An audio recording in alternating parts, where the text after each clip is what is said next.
Assalamualaikum warahmatullahi wabarakatuh. Alhamdulillahirabbil alamin. Wa bihi nasta'in ala umuri dunya waddin. Wassalatu wassalamu ala asyrafil anbiya'i wal mursalin. Nabiyina Muhammadin wa ala alihi wa ashabihi wa man tabi'ahum bi ihsanin ila yaumiddin.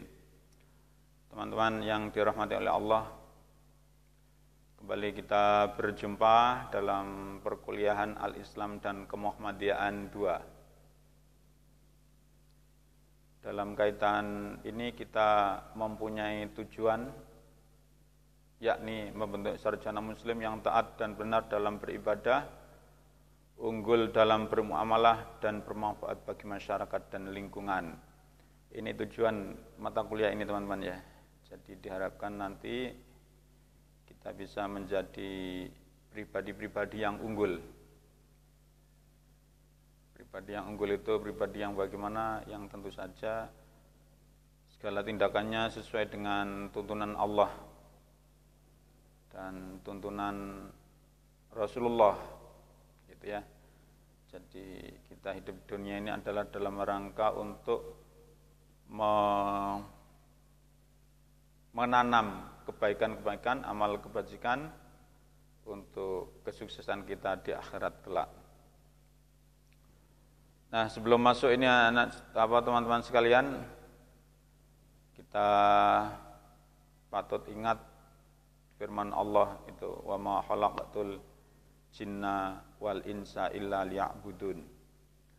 Tidak aku ciptakan jin dan manusia melainkan semata-mata untuk beribadah menyembahku. Jadi ibadah ini kata kunci yang patut kita pegang.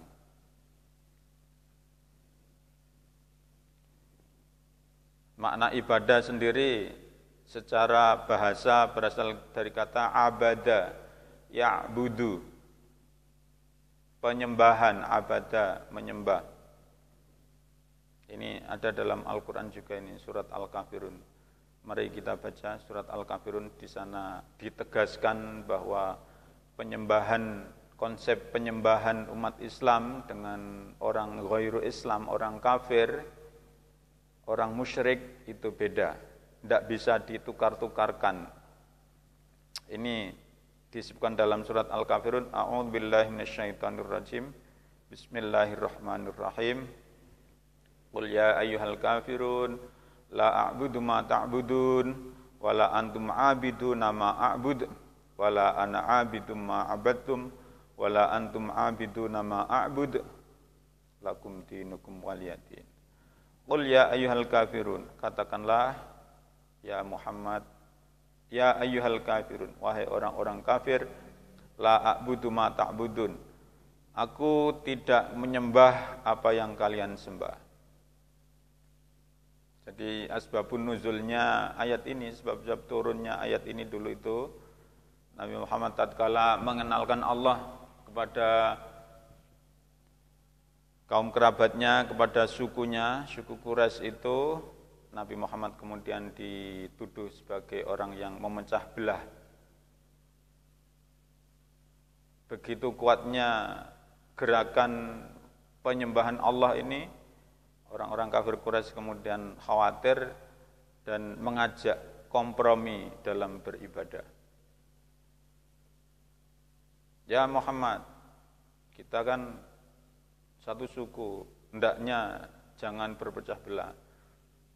Kita mau kolaborasi beribadah dengan kamu. Kami mau menyembah Tuhanmu. Dengan catatan kamu pun mau menyembah Tuhanku, begitu. Itu kata utusan kafir Quraisy kepada Nabi Muhammad agar mereka bersama-sama melakukan penyembahan. Itu berarti praktek kolaborasi itu tidak dibenarkan dalam Islam, dan itu ditolak dalam Islam itu. Maka kemudian Allah menurunkan firman-Nya ini dalam surat Al-Kafirun ini dengan tegas, la a'budu ma ta'budu, aku tidak menyembah apa yang kalian sembah. Wala antum 'abiduna ma a'bud, dan kalian bukanlah penyembah apa yang aku sembah. Wala ana abidum ma abadtum, dan aku bukanlah penyembah apa yang kalian sembah. Wala antum abiduna ma a'bud, dan kalian bukanlah penyembah apa yang aku sembah. Lakum dinukum waliyadin, bagi kalian agama kalian, bagiku agamaku. Nah ini jadi penyembahan ini murni, harus murni, tidak bisa dicampur-campurkan, karena inilah hakikatnya tauhid, teman-teman sekalian ya. Penyembahan abada artinya menyembah, mengabdi, perbuatan untuk menyatakan bakti kepada Allah Subhanahu wa taala yang didasari ketaatan, mengerjakan perintahnya dan menjauhi larangannya. Nah ini, jadi itu tadi konsep ibadah. Bentuk penyembahan berbagai kepercayaan. Ini istilah penyembahan, teman-teman ya. Bentuknya agama Buddha. Agama Buddha bentuk penyembahannya berupa puja, penghormatan. Agama Hindu, 1 berupa mesodan, 2 mesaiban, 3 majejaitan, 4 metanding, 5 mebanten canang. Agama Kristen Katolik, ibadah Minggu, sakramen, PA, PD, dan PS, misa. Agama Kristen Protestan, kebaktian. Nah ini model-model penyembahan. Aliran kepercayaan ini modelnya, tidak tahu ini. Ibadah mahdhah dan ghairu mahdhah. Ini dalam Islam itu ada ibadah mahdhah dan ibadah ghairu mahdhah. Syekh Muhammad Al-Ghazali menyatakan ibadah mahdhah adalah segala bentuk aktivitas yang cara, waktu atau kadarnya telah ditetapkan Allah Subhanahu wa taala dan Rasulullah. Contohnya syahadat, sholat, zakat, puasa, haji. Jadi ini ibadah mahdhah. Ibadah yang tidak bisa dibuat-buat. Ada tata caranya, ada kaifiahnya yang khusus, sudah paket dari Allah. Misalnya sholat. Sholat itu kenapa zuhur 4 rakaat, subuh 2 rakaat. Ya itu kalau orang yang beriman ya itu sudah paket dari Allah, tidak bisa diotak-atik. Giliran kalau kemudian kita menemukan hikmah di balik sholat-sholat itu, yaitu urusan lain itu rahmat dari Allah. Tapi sebagai orang yang beriman, ya kita terima bahwa zuhur itu 4 rakaat, asar 4 rakaat, maghrib 3 rakaat, isya 4 rakaat, subuh 2 rakaat. Demikian juga haji. Kenapa haji kok mesti di Mekah? Kok jauh-jauh? Nah ini sudah paket dari Allah. Jadi ya tidak bisa kemudian dibikin-bikin sendiri. Haji di luar Mekah ya tidak bisa. Kenapa haji kok mesti di bulan Dzulhijjah? Nah ini sudah ajarannya. Jadi tidak bisa dibuat-buat. Kita harus sesuai dengan tuntunan dari Allah. Yang kedua, ibadah ghairu mahdhah merupakan semua bentuk amal kegiatan yang tujuannya untuk mendekati Allah, tetapi tempat dan waktunya tidak diatur secara terperinci oleh Allah.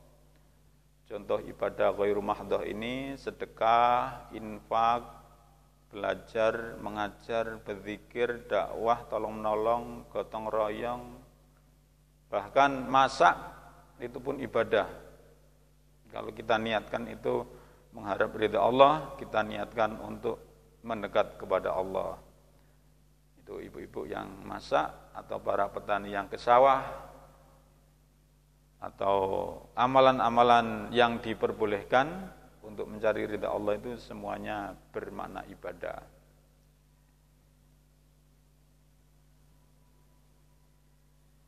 Hakikat ibadah secara umum, ibadah adalah tujuan hidup kita.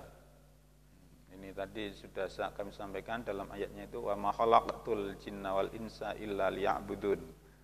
Jadi tidaklah aku ciptakan jin dan manusia melainkan semata-mata untuk beribadah menyembahku. Yang kedua, hakikat ibadah itu adalah melaksanakan apa yang Allah cintai dan ridhai dengan penuh ketundukan dan keperendahan diri kepada Allah. Yang ketiga, ibadah akan terwujud dengan cara melaksanakan perintah Allah dan meninggalkan larangannya. Jadi apa yang diperintahkan oleh Allah kita laksanakan, itu berupa ibadah. Apa yang dilarang oleh Allah kita tinggalkan, itu pun nanti berpahala. Jadi kalau ada seorang yang biasa melakukan kejahatan, misalnya minuman keras begitu ya, tapi karena setelah itu dia sadar bahwa minuman keras itu adalah dosa, dia meninggalkan minuman kerasnya itu dengan mengharap ridha Allah, meninggalkan minuman keras, meninggalkan maksiat, itu adalah juga ibadah. Yang keempat, cinta, maksudnya cinta kepada Allah.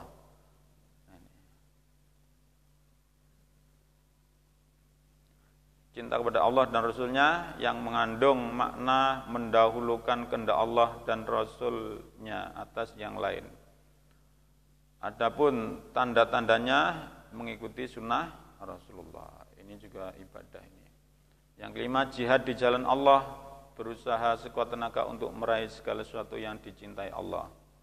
Yang keenam, takut, maksudnya tidak merasakan sedikit pun ketakutan kepada segala bentuk dan jenis makhluk, melebihi ketakutan kepada Allah.